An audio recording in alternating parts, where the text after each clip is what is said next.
Welcome to New Entry Wrestling Podcast, baby.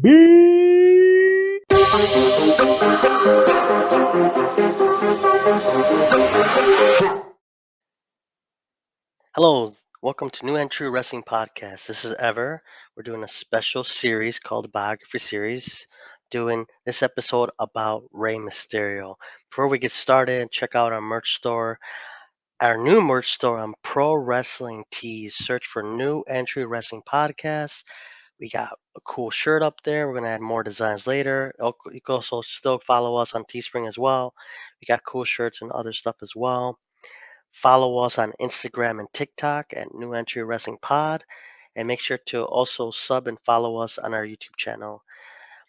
Today we're talking about Rey Mysterio. Rey Mysterio is one of the most iconic pro wrestlers in history. Um, he's graced our television sets for the last 20 years. Recently celebrating his 20th anniversary with the WWE on July 25th. He has confirmed that size doesn't matter in a wrestling ring. So here we go.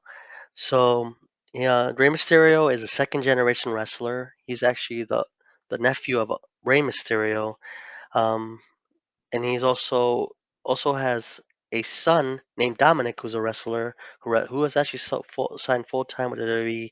Also, the cousin called Hijo de Rey Mysterio, and Metalik, also his cousin. Rey Mysterio has wrestled in the WWE, ECW, AAA, WCW, and other promotions as well. He is a one-time WWE champion, one-time WWE champion, two-time World Heavyweight champion, three-time WWE Cruiserweight champion, two-time Intercontinental champion, um, 2-time United States champion, five-time WWE Tag Team champion, 2006 Royal Rumble winner, 21st Triple Crown champion, 21st Grand Slam champion, five-time WCW Cruiserweight champion, one-time WCW Cruiserweight Tag Team champion, three-time WCW World Tag Team champion, one-time AAA Mexican National Trios champion, one-time AAA Mexican National Welterweight champion. He's part of the 2007 AAA Hall of Fame. He's a one-time Lucha Underground Trios champion and many more, like so much more. He is one of the most accomplished lucha libre wrestlers, and he should definitely be in the WWE Hall of Fame. Rey Mysterio was born as Oscar Gutierrez on December 11th, 1974, in Chula Vista, California. His parents, Roberto Gutierrez Sr. and mother, Maria de Rosario, of Mexican origin. He has a brother named Roberto Jr. and two brothers named Lalo. He also has a wife named Angie, his daughter named Aaliyah, and his son Dominic, who's in the WWE right now. His uncle Rey Mysterio Sr., lucha libre star in Mexico, would train him at the age of 14, but not allowing him to use the Rey Mysterio name yet. He had to earn it. So he would wrestle under the names of Colibri, which is Spanish for hummingbird, and also La Larguita Verde, the green lizard, among other ones as well. And so Super Nino as well. He made his wrestling debut on April 30th, 1989. So he would wrestle, as a 14-year-old kid. But it took until 1991 where his uncle finally gave him the name Rey Mysterio Jr. He actually won Most Improved Wrestler that year. So his uncle thought it was fit for him to actually go ahead and, get that name. He was off to the races. He went to AAA. He feuded with Juventud Guerrero and his dad, Fuerza Guerrera, and many others as well. He showed up in ECW where he had memorable matches with Psychosis, his nemesis, and Juventud Guerrero, among others. He would eventually just spend a year there, but then he would eventually go to WCW, mostly facing other Mexican wrestlers, being part of the LWO, feuding with the NWO. He had a memorable match. You could find this on WWE 2K22 with Eddie Guerrero at Halloween Havoc 1997, a title versus mass match. He would end up winning his second WCW Cruiserweight Championship. I will definitely check out that match in WWE Network or Peacock, whatever. It's the same thing. It's definitely a great match. Um, He would go ahead and win the Cruiserweight Championship a few more times until he started facing heavyweights, the Giant Killer. He got that moniker back in the early, WCW days. He beat, but eventually caught up to him in 1999 after a match, a tag team match. Uh, he ended up facing Scott Hall and Kevin Nash. He ended up losing his mask and remained unmasked until WCW's closing. He also was part of the Filthy Animals with Billy Kidman. After the WCW closed, he didn't go to WWE right away. He would end up going to wrestle in CMLL, IW, IWA, XWF, HWA, and WWC in Puerto Rico. So eventually, after wrestling in Indies for a few years, he actually showed up on July 25th episode 2002 of SmackDown facing Eddie Guerrero, but he would have his mask back on. So WWE would be like, "Don't worry about it. We'll get your mask. You'll be fine." Eventually, he started feuding with a few people, but he ended up winning the SmackDown Tag Team Championship with Edge, and he lost it a few weeks later, but and then disbanded as a team. Eventually, after a while, he would go ahead and win the Cruiserweight Championship and the Tag Team Championship. Before his big rivalry with Eddie Guerrero in a memorable match, the custody for Dominic ladder match, which people still talk about today because like, oh, it looks like Eddie Guerrero, and it's like a joke going on. So it's been going on since for many years. Um, well, and Rey Mysterio ended up winning, so he had custody of his son. That's good.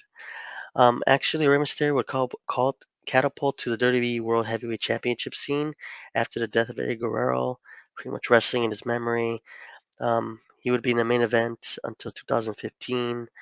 But before that, in his chase to the WWE World Heavyweight Championship, he ended up winning the 2006 Royal Rumble. He ended up just being on a winning streak and beating everybody. And eventually at WrestleMania 22, he beat Kurt Angle and Randy Orton for the WWE World Heavyweight Championship. After that, pretty much, after dropping the belt, he ended up winning the IC title and the WWE Championship. Like I said, the 2006 Royal Rumble and other accomplishments as well. He would actually end up letting his contract expire and leave WWE to wrestle in AAA, House of Glory, All In. He was in All In, Lucha Underground, New Japan Pro Wrestling, and more. And then he would wrestle in those promotions, and he would return. Well, All In is not a promotion, but it was a super indie show, obviously preceding AEW. So like he ended up facing him and Pentagon and Phoenix, ended up facing the Young Bucks and what's his name? Um, what's his name? I can't. What's his name? I don't remember his name. But he's a really great Japanese wrestler. I'll think about it later. Actually, after a while, he returned to WWE in 2018. But when he was in AAA, he actually caused the untimely death of a fellow wrestler named Pedro Aguayo Jr. after a bot 619, and Pedro Aguayo ended up passing away later. It was very devastating for him, and it still haunts him to this day. But he persevered and continued wrestling. Especially accidents like that. Kind of hard to continue wrestling after that. But he persevered. He came back to WWE, like I mentioned, 2018. He ended up winning the WWE United States Championship on occasion. He ended up partnering with his son Dominic as the Mysterios, winning the WWE Tag Team Championship. Um, so yeah, he's still in WWE today. He's still going strong. See how many years he could go. He's had 20 years now. But yeah, I would definitely recommend checking out a few of his documentaries, like 2003's Rey Mysterio 619, and a few others that he has. He also has a book you could check out. A little fun fact, like I mentioned, he has a daughter named Aaliyah. She showed up under in WWE programming, but recently as well on SmackDown, she was there celebrating his 20th. His son Dominic, obviously, who was a professional wrestler as well for WWE. His wife Angie showed up for a storyline.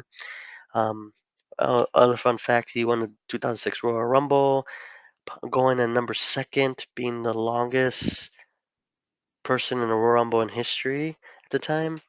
He also had appeared in the 2000 film Ready to Rumble, which starred David Arquette, WCW. That movie. Check it out. It's pretty cool. I liked it a lot, but it was fun.